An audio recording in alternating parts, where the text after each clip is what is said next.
Section 1. In this section, you'll hear a conversation between two students in the dining hall of the college. First, you have some time to read questions 1 to 4.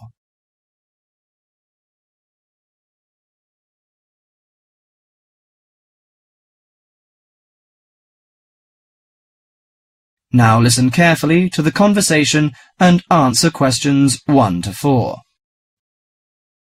Hi Max, how are you? Hi Melanie, I'm fine. In fact, I'm preparing the coming holidays and I want to have a car tour with my friends. That sounds lovely. How is your preparation? Well, I haven't begun yet because I'm not quite sure how to rent a car and what the expense is like and something like this. Ha! You've run into the right person. I did the same last holiday and I can recommend it to you. I went to Avis Rent-A-Car Company, which is at 14A Dover Road, Oxford.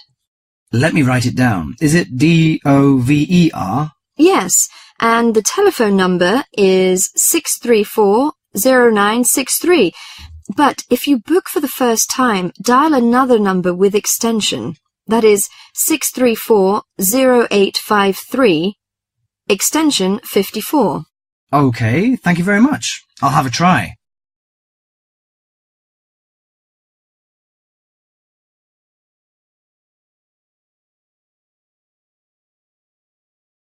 Before you hear the rest of the conversation, you have some time to read questions 5 to 10.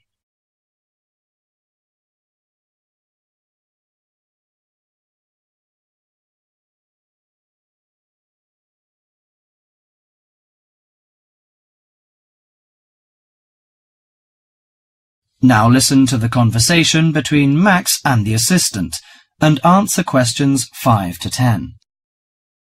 Good morning, Avis Rent-A-Car Company. How can I help you? Hi, I want to book a car for tour. I want to inquire some information about the grade of the cars and the prices. No problem. We offer a wide selection of rental cars to choose from luxury car to economy car, compact car, minivan, and pickup truck. Well, luxury car is obviously out of my price range, but compact or economy is not big enough. You know, we have 7 persons together. Well, how about a minivan? It's perfect for road trips and will make your journey feel like you're in a living room on wheels. I think that's good. Well, what does it feature? I mean, what facilities does it have? Unlike most minivans with manual transmission, the rental minivan cars have feature automatic transmission, air conditioning, and AM/FM stereo. If you drive a long, smooth way, you can use the cruise control, which will save you a lot of energy. Good. How much is the price? If you rent an intermediate one, it will cost you £55 each day. If it is standard, the cost is £45 per day.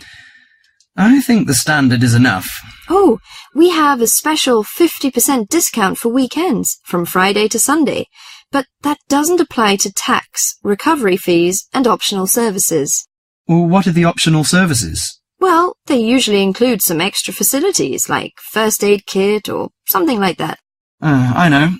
We plan to start off on Friday, so we have to prepare 1 day in advance. I want to book from 30th of April, which is Thursday, and it will end next Monday. Okay. Could you leave your name and the driving license number? My name is Max, and the license number is M9021. Okay, you can pick up the car on Thursday noon. Besides, we offer some optional services like street maps, flashlight, and sunsheet. What would you like to have? Flashlight is not necessary, I think, but street maps are useful, especially when we drive in a strange place. As for the sunsheet, I'd like to give that a miss. We don't want to spend too much extra money. Okay, Mr. Max, thank you for calling. That is the end of section 1.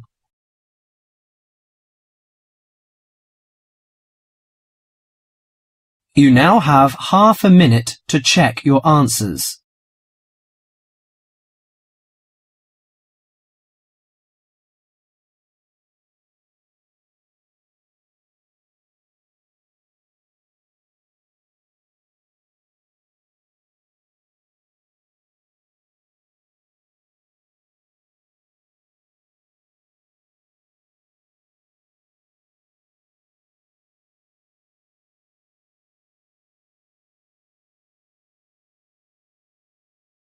Section 2.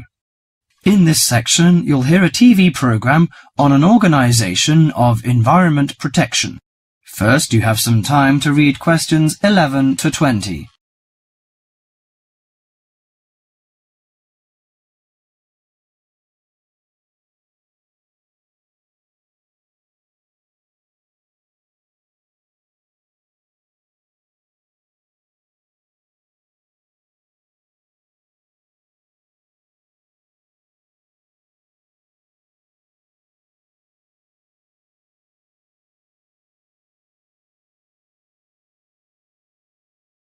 Now listen carefully to the tape and answer questions 11 to 20. Today in our studio is Sue Gent, a staff member of Clean Up Australia. Thank you, Tony. As we know, the mission of Clean Up Australia is to inspire and work with communities to clean up, fix up and conserve our environment. Now, we are launching Say No to Plastic Bags campaign. The focus is to enable shoppers and retailers to reduce the number of plastic bags handed out at checkouts. How much do you know about plastic bags? Plastic is a recyclable resource. They are manufactured from non-renewable resources like oil and gas. The embodied petroleum energy contained in 8.7 checkout bags is enough to drive a car 1 kilometre. If plastic is not recycled, this embodied energy is lost from the resource chain. An estimated 36,700 tonnes of plastic bags are disposed of in landfill sites throughout Australia each year. Australians dump 4,000 recyclable plastic bags into landfills every minute. How does plastic litter harm the environment? Many thousands of seabirds and marine mammals die every year around the world as a result of plastic litter. When the animal dies and decays, the plastic is free again to repeat the deadly cycle. There are 2 reasons that plastic bags are particularly problematic in the litter stream. Firstly, they last from 20 to 1,000 years. Secondly, they escape and float easily in air and water, travelling long distances. Now, any questions from you? How can I help reduce the number of plastic bags used? In addition to saying no to plastic bags at supermarkets, you can help reduce plastic bags at convenience stores and takeaway food shops. These retailers account for 47% of single-use plastic shopping bags. You can help in the following ways. For example, you can keep a reusable bag in your car or handbag to use for unexpected purchases. Besides, if you have placed a big order at a takeaway store, ask for the food to be packed in a cardboard box that can later be recycled. Could you tell me where I can recycle my plastic bags? Well, most larger supermarkets and local Stockland shopping centres have recycling facilities available. Remember to turn bags inside out and remove any receipts and food scraps before recycling. Contamination can cause problems in production and prevent recycled plastic from being used.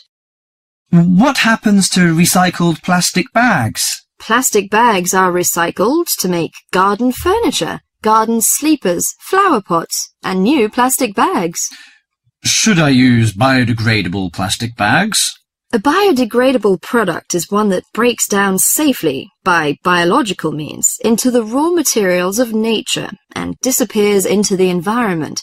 There is currently no Australian standard for biodegradable plastic bags. This means there is no guarantee that bags will completely break down, as claimed by their manufacturer. Until an Australian standard has been developed and these bags have been tested, Clean Up Australia cannot recommend using plastic bags that claim to be biodegradable. Overall, do our best to refuse, reduce, and reuse plastic bags whenever possible.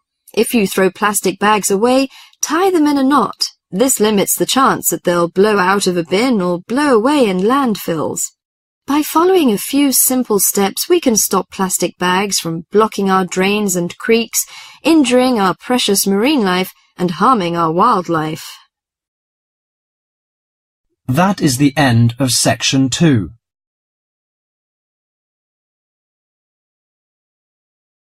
You now have half a minute to check your answers.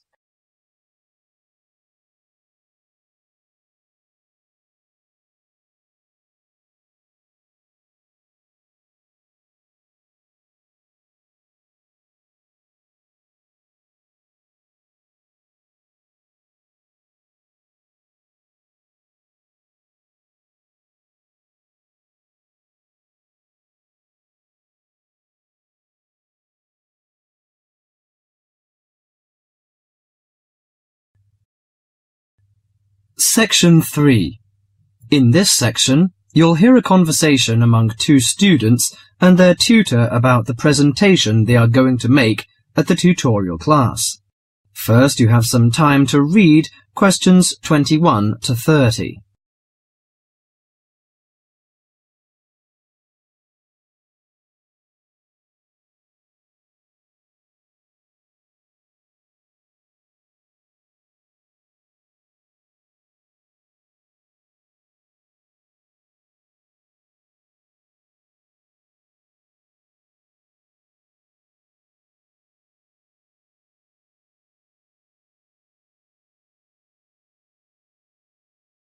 Now listen carefully to the conversation and answer questions 21 to 30. Right, Jason and Karen. How are your presentations for the next tutorial class? I feel a bit nervous. I haven't done that before. Although many of my classmates in the same tutorial group have finished theirs. But I think them a little uninteresting because they just read out their notes. I hope mine will be more attractive. It seems you have a higher demand for yourself. As for me, I have no sense of uneasiness because I made one last semester. But I feel no sense of satisfaction about it. It lacked strong arguments, I think. How much did you get for the last presentation, Jason? 83% actually, but my goal for the next one is over 87%. It's pretty good. What is your topic for this one? Strategies for reading. I feel my biggest problem is in the reading speed, rather than vocabulary, which is most students' problem, though. I am slow, especially in reading articles on my major courses. They are complex and dull. Have you found any effective methods? Well, I am not quite sure. I suppose to skim the books or articles is a good approach. Yes, by skimming the book first, you get the choicest parts. It saves a lot of time. You don't have to read every word of the passage, but you have to learn to read certain parts intensively. Yes, I include that in my presentation. There is one thing I'm not clear yet. Why don't we make presentations more related to our major? Once you learn to write clearly, read analytically, and listen to lectures effectively, you'll begin professional tutorials. That means you should start from the basics. Well, Karen, how is your presentation? I am still in a panic. I want to find some more interesting topics about writing, but I wonder what articles I can refer to, because there are so many of them. Did you get the list of the reading materials handed out last class? Yes, but there are over 20 on it. I have only a week to prepare, so I wonder if Okay, let me give you some suggestions. You needn't read them all, because some of them deal with the same issue. The article by Holsworth is really worth reading. It covers the aspects of organizing the thoughts and ideas. Okay, Holsworth. You should also read the article by Jackson, but just look at the part on research methodology, how they did it. Right, I'll read that one. You should also read the article by Fisher, but just look at the part on the writing plan. That is, how to plan your writing in a systematical way. Okay, Fisher, got that. And if you have time, the one by Risewell says very relevant things. It teaches how to title your articles and make it appealing. You should finish the whole book. Okay. Now, the one by Burns, if I were you, I wouldn't bother with the whole passage. Just read the conclusion, which summarizes the use of rhetoric. Oh, now I understand. Thank you very much. That is the end of section 3.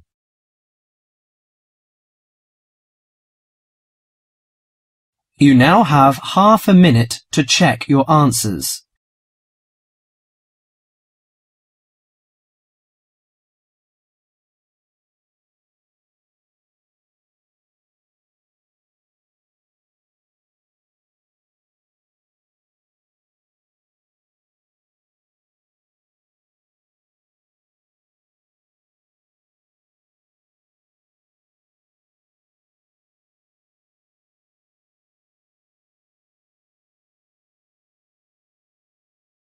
Section 4. In this section, you'll hear a lecture on coral reef. First, you have some time to read questions 31 to 40.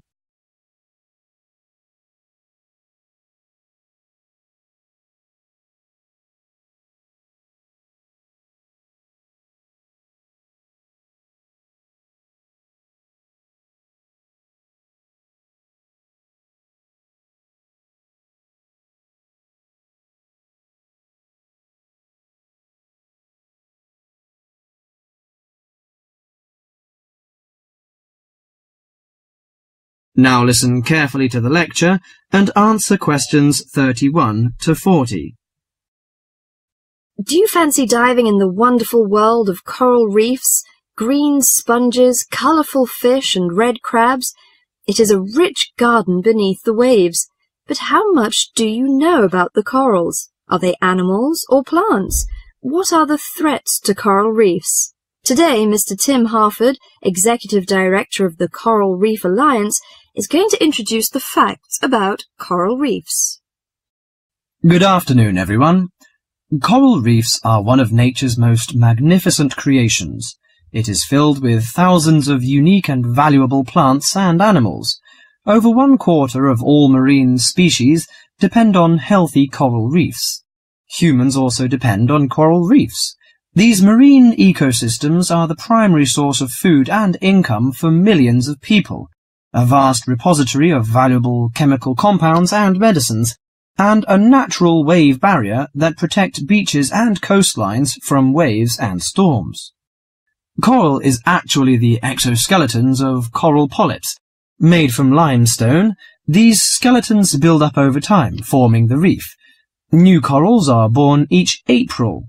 At a certain hour, on a certain night, mature corals suddenly release clouds of eggs and sperm into the sea.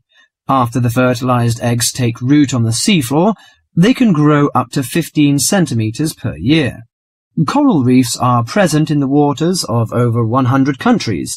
These are warm, 18 to 29 degrees centigrade, shallow, sunny regions primarily between the tropics of Cancer and Capricorn. Only clear, warm salt water can support a coral reef. And because sunlight is crucial to the reef's survival, the water must also be shallow. The algae that grow on coral provide much of the coral's food. In deeper water, algae cannot get the sunlight they need to grow. Most coral reefs are in the tropics because natural conditions there are perfect. In their modern form, coral reefs have thrived on Earth for over 50 million years. In recent years, however, more than 11% of the world's reefs have been lost, with another 16% severely damaged during the El Niño event in 1998. Up to 32% of coral reefs may be destroyed by human activities in the next 30 years if we do not take action now. Corals and coral reefs are extremely sensitive. Slight changes in the reef environment may have detrimental effects on the health of entire coral colonies.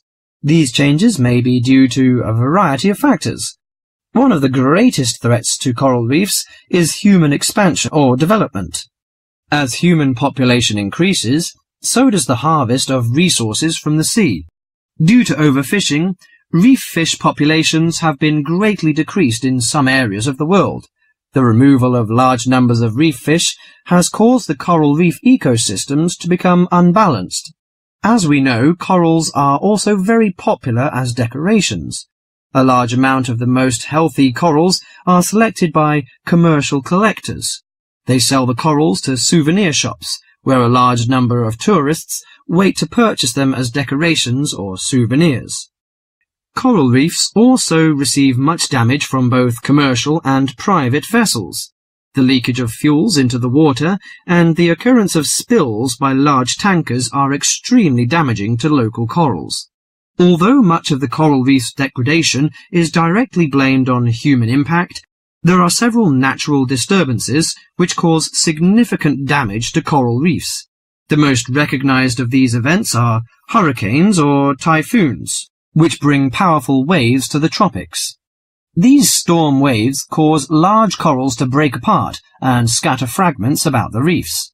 Home to a diverse community of creatures, coral reefs are underwater treasure chests of colour and activity. Predators and prey swim and crawl among the coral in nature's never-ending dance of life and death. This lively, fascinating world beneath the waves is just waiting to be explored.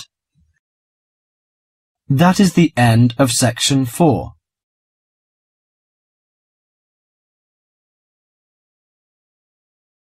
You now have half a minute to check your answers.